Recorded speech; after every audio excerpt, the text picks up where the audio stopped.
কিসে চলকায় জানিস?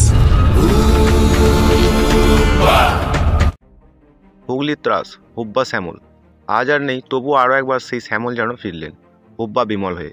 ফিরল তার অপরাধ জগৎ, সব কিছু ছাপিয়ে জলজলে মোশাররফের অভিনয়। হুব্বা বিমলের এই দাপট মনে করিয়ে দিল হুগলির সেই ডন হুব্বা শ্যামলের কথা। হুব্বা কি ডাব্বা মারবে নাকি ছক্কা? হুব্বা কেমন সিনেমা? এই সিনেমায় ত্রিফলা রয়েছে। প্রথম হলো পশ্চিমবঙ্গের গ্যাংস্টার হুব্বা শ্যামলের গল্প থেকে নেওয়া। দ্বিতীয় হলেন পরিচালনা করেছেন ব্রাত্য বসু।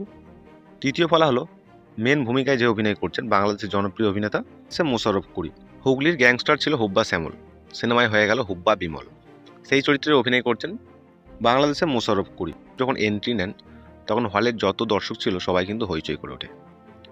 ভালো ছিল সিনেমার লোকেশন এবং নির্মাণ কৌশল। ক্যামেরা মুভমেন্ট করে লং টেকে দৃশ্যের গল্প, চরিত্রগুলোর মুভমেন্ট ঠিকঠাক মতনই করতে পেরেছে।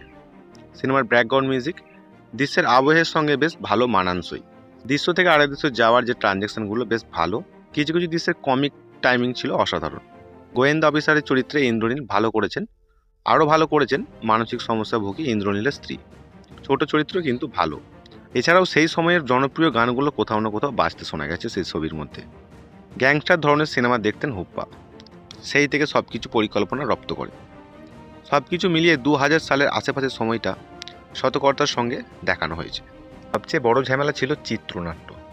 হুব্বার চিত্রনাট্য নড়বড় এবং এলোমেলো। প্রথম 20-25 মিনিট দারুণ লেগেছে, সেকেন্ডে আটকে গিয়ে কিছুটা ঝুলে থাকে। শেষ দিয়ে গল্প আর চাঙ্গা হয়নি। গল্পের ক্লাইম্যাক্স যেমনই, বালক হুব্বার গল্পটা দেখানোর পর যখন যুবক হুব্বার গল্পটা আসে তখন একটা ছোট ধাক্কা লাগে।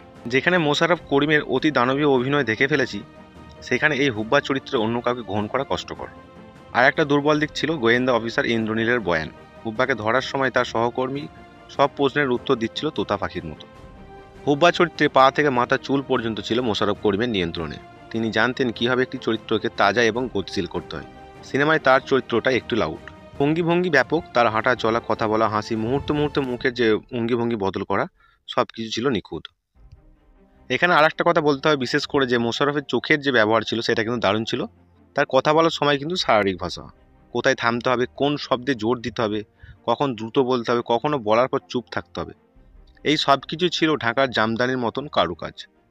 তার কমিক সেন্স নিয়ে আলাদা গবেষণা হতে পারে। হুব্বা সিনেমাটা অনেক জায়গায় ছক্কা মারলেও কিছু কিছু জায়গায় কিন্তু ডাব্বা মেরেছে। তবে সব কিছু ছাপিয়ে একজন অভিনেতা পুরো সিনেমা জুড়ে জয় করছেন, বাংলাদেশের মোশাররফ করিম। আপনি যদি হুব্বা সিনেমাটা না দেখে থাকেন তো অবশ্যই একবার দেখে আসবেন। আর যদি ভিডিওটা ভালো লেগে থাকে অবশ্যই আমাদের সঙ্গে জুড়ে থাকুন।